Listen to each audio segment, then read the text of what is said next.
Want to get into a touchy subject with a lot of people out there. And the main reason why I want to talk about this is because there is a stigma when it comes to the word suicide. And you and I originally connected about 3 years ago when you started a Has it been that project. long? Okay. Yeah, it's about 3 years ago. Got to get moving. Your project called 13, which was interesting because, as everyone knows out there, I did lose my 13-year-old son to suicide. And today, not only do we have you on here, but no one has actually heard from my husband on this subject, and he's joining us today. So that is a father's view on suicide. And I'm going to easily say one of my favorite people in the world and mentor, Joe Buzzello, is also here. So, Hi, Joe. Hi, Pete. Hello. Good Hi, morning. MJ. so Good to I see want you. to give a quick example of the stigma that's easy for people to understand, and then get your opinions on it. If you were to go to your employer on a Monday morning, because over the weekend you discovered that you had a malignant tumor, and you said to that employer, I found I got a tumor. I need to take a few days off with my family, figure out what I'm going to do. Obviously, embraces, absolutely, whatever time you need. But if you were to go to that employer and say, hey, over the weekend, I felt like taking my life. I need a couple of days to be with my family and figure out what to do. Most employers would obviously support you, send you over to human resources, but there's a lot of professions you would lose your job. You would lose your clients. You would no longer be able to hold your position just because you verbalized, I felt like killing myself.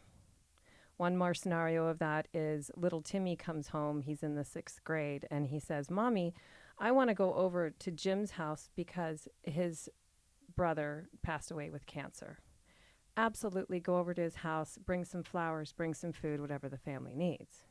But if little Timmy comes home and he says, Mommy, I want to go over to Jim's house because his brother committed suicide and we all want to gather and support him, what do you think the parents are going to say? MJ, you go first.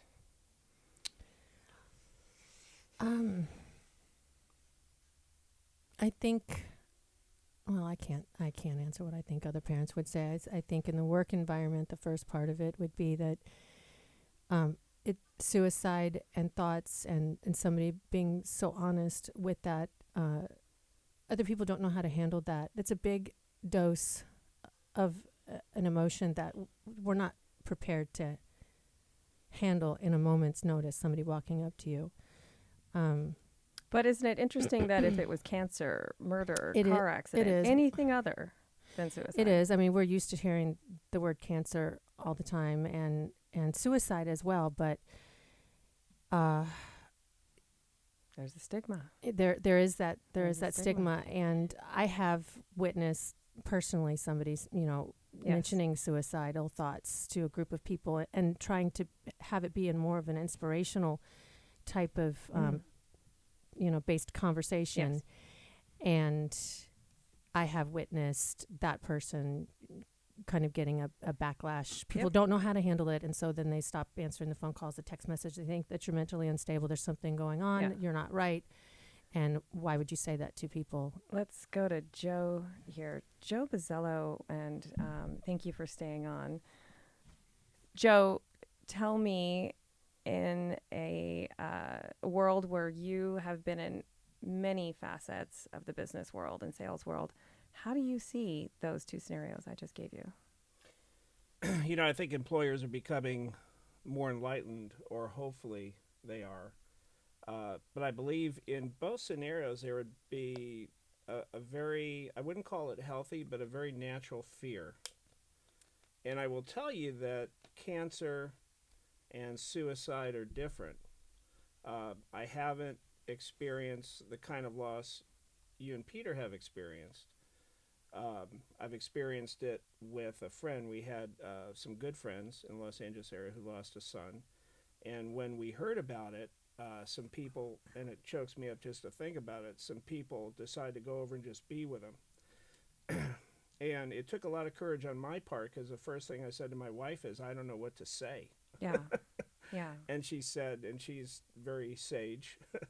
Yes. You've met Beth. She Yes. said, well, it's not important that you say anything. It's just important that you're physically there and maybe just even a hug. Exactly. And so that's what we did. We went over and we hugged the couple, and there was about 4 to 6 couples from our church that were there, and all we did is cried and hugged. There were very few words. And that taught me something. It taught me that to get past my fear of death, whether it be suicide or natural causes, to get past my fear of cancer. My wife has stage 4 metastatic breast cancer, and that's the bad news. The good news is she's healthy today. So we stay, and we've had this conversation, Kimberly, we stay very much in the present. But when she was going through 4 of her surgeries, she had some very good friends, supposedly good friends, just check out. Yep. And she doesn't have a nasty bone in her body, so she still loves them and talks about them fondly. And she understands today. She didn't understand at the time, but she understands today that they had no coping mechanism. So I think cancer, death by any cause, especially suicide, we are not taught the coping mechanisms. Right. That's my take on it. Whether we're an employer or a friend, I just don't think there's enough talk about what you can do, either proactively or sometimes, unfortunately, reactively, to just make the situation, if it's possible, make it better. So I don't think any of us are taught the coping mechanisms for all that crap in life. Yeah, no, I agree. And again, one of the main reasons why I'm talking about it so much and trying to encourage others too. What about choice, though? I mean, if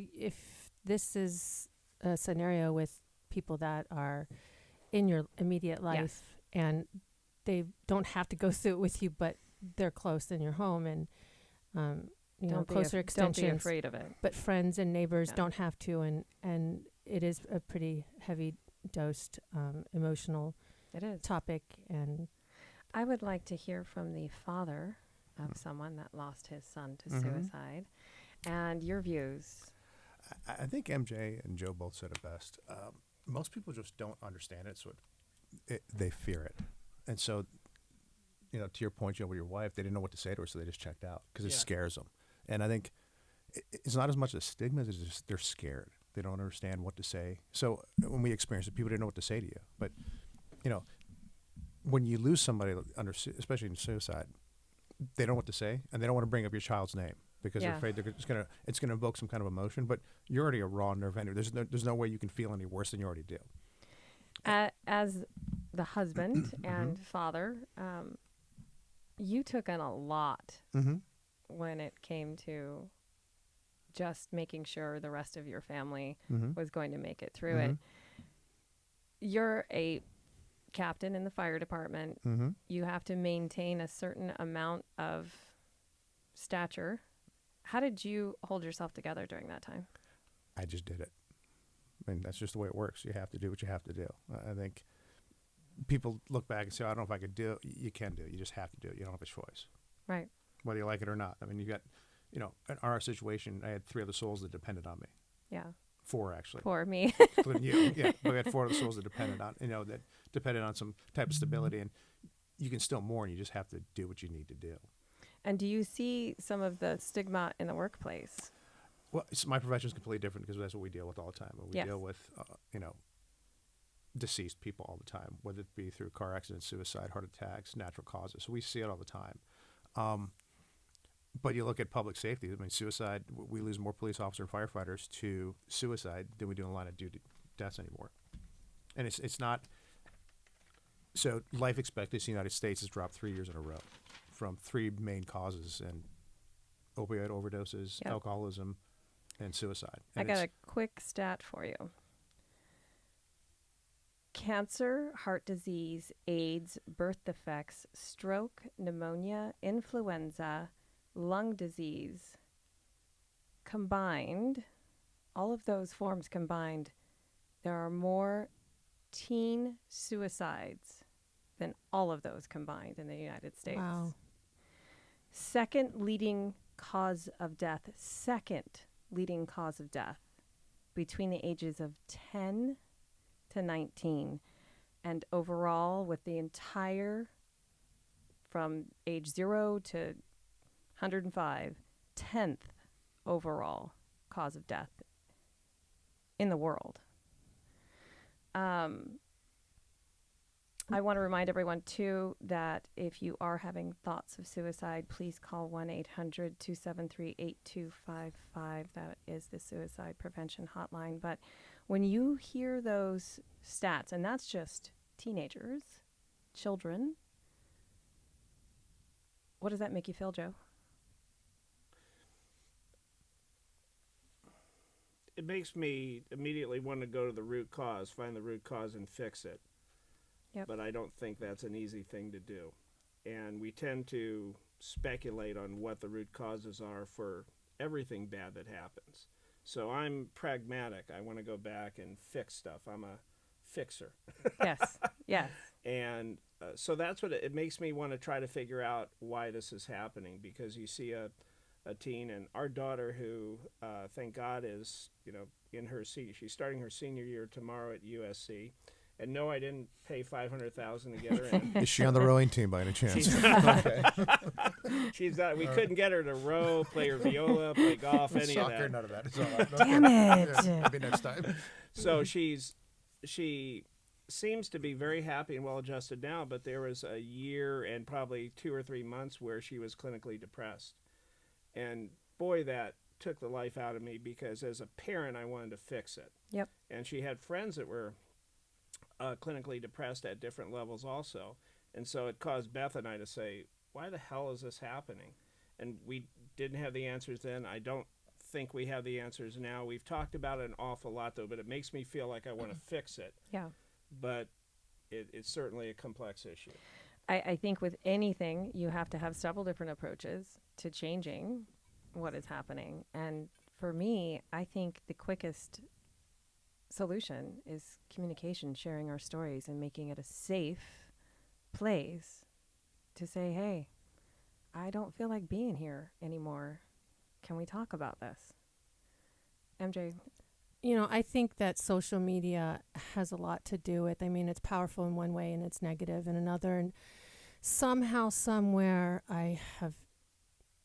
God help us, our children are learning that suicide is a very fashionable way to leave, to make a statement, to stop the pain. And we all have to have a sense of responsibility when it comes to that. I think that's also important to point out, anybody that's listening, that everybody seems to have thoughts that they just want to stop, or why the hell are we all here? What the fuck is all this for?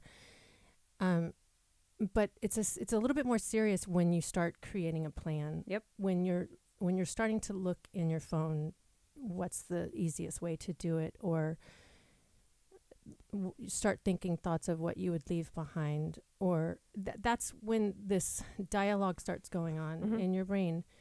And it's really important to know that you're holding that inside versus speaking it aloud. Yeah. And when you talk out loud about your thoughts, then it registers something in your mind, and you go, I don't want to commit suicide. Yeah.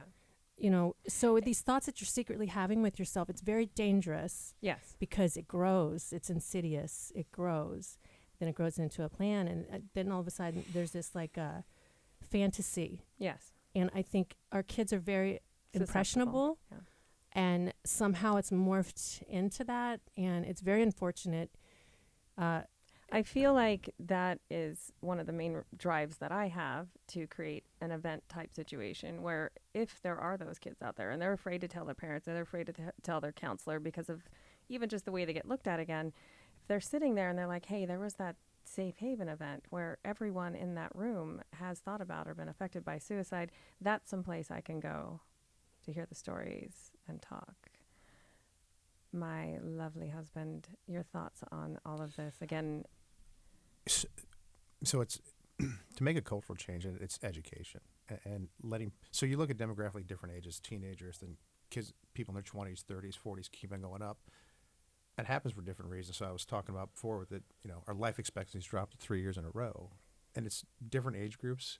But the three that I talked about, alcoholism, drug use, and suicide, are considered deaths of despair. mm-hmm. So I think when you're a teenager, you think, man, this is to MJ's point, life is so hard. But and it's painful. And you kind of say, like, how do you do it? Remember, after Jason, you said, how do we get through this? I said, well, we take it 1 minute at a time till it becomes an hour. Yeah. Then 1 hour becomes 24 hours. And we get up and we do it again. But I think, like MJ talked about, when you're a teenager, you're so confused, you don't know.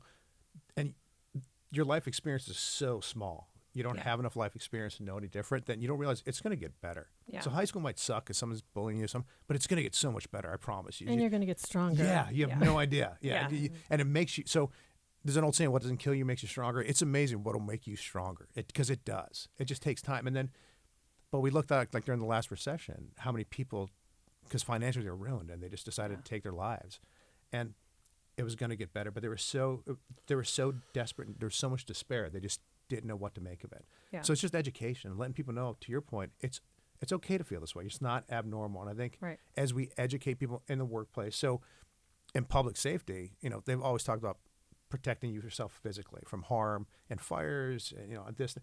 We're now just starting to talk more and more about mental wellness, because it's so important too. Yep. I did some training with Living Works. Thank you, Living Works. And one of the main, I think, awareness, something that kind of like will help people think about suicide maybe in a way that if they're really just trying to stop the pain. A lot of people don't want to die. Yeah. They just want to stop the pain. Yeah. And you have to ask yourself, if you're thinking this, do you really, really, really want to die? Yeah. Or if you had an option to just stop the pain, Right. would you do that? Now let us find the solution to Right. that option. Mhm. And one of your things that I love is hashtag not today. I Not love today. that, so. Not today, guys. Not today. Well, thank you, MJ, for coming gosh, on. you're so welcome. And we'll be talking more about this on several future Safe Haven Sundays and different topics. But I like to always end an episode. It is not what you go through. It is how you come through it. Tenacious T. MJ. Peter Tocco. Tocco, sorry. Her husband. Joe Buzzello. Out.